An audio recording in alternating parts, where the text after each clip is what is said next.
ETF में जिस तरीके का इन्वेस्टमेंट बढ़ रहा है गोल्ड सिल्वर के ईटीएफ में, तो आप इसको क्या थ्रेट की तरह देख रहे हो? गोल्ड और ईटीएफ में जो इन्वेस्टमेंट बढ़ रहा है, बाय द वे, पता नहीं इंडिया में गोल्ड ईटीएफ बढ़ तो रहा है, लेकिन फिर भी उस लेवल पे विश्वास नहीं है कि पीछे उतना गोल्ड है भी कि नहीं नहीं है? विश्वास वो वाली बात नहीं है। वो तो चलो ऑडिटेड हैं और सब चीजें हैं।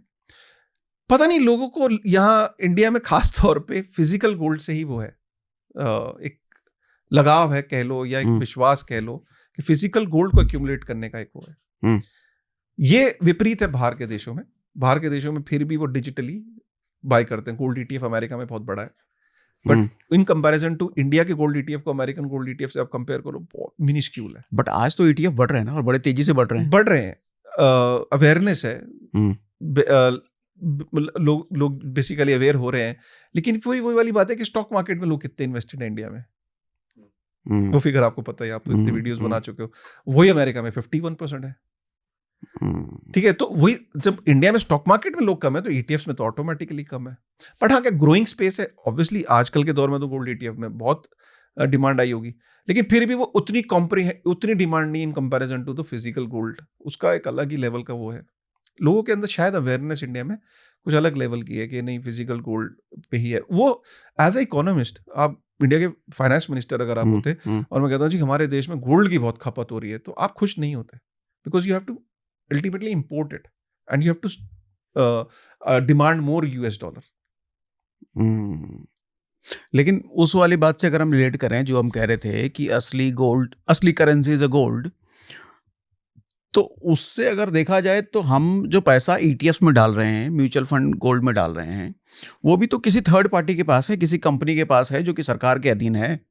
तो उससे बेटर ऑप्शन ये नहीं है कि मैं इंडिविजुअली अगर गोल्ड पे ज़्यादा भरोसेमंद हूँ तो फिजिकल गोल्ड रखूँ। फिजिकल गोल्ड ज़्यादा सेफ ऑप्शन नहीं है। तो वो ऑब्वियसली कहने की भी जरूरत नहीं, वो लोगों को लगता ही है सेफ है, क्योंकि बट रियलिटी क्या है? रियलिटी देखिए ऐसा है कि शायद ये कह लीजिए कि शुरू से हमारी एक संस्कृति इस तरह की रही है कि फिजिकल गोल्ड की ही रही है। जैसे कभी दिया तो मैंने आज तक कभी किसी को ये नहीं देखा कि अरे बिटिया हो ये मैं तुम्हारे लिए ईटीएफ लाया हूँ। It just doesn't feel right. Gold एक इमोशन है हिंदुस्तान में। जब आप किसी को अंगूठी पहनाते हो या किसी उस बिटिया के पायल डालते हो, ठीक है, या आप कुछ एक फिजिकल एक टेंजिबिलिटी का एक लगाव है, एक संस्कृति का पार्ट है शायद। और ना सिर्फ गोल्ड, मुझे लगता है कोई भी फिजिकल चीज हम गिफ्ट के तौर पे, हाँ। जैसे अगर गिफ्ट हमको देना है गोल्ड ना दें, कपड़े देना है तो कपड़े देना ज्यादा प्रेफर करेंगे कि बजाय कि अमेजोन का मैं 2000 रुपये गिफ्ट वाउचर दूं। राइट। और फिर वो वाली बात है कि यार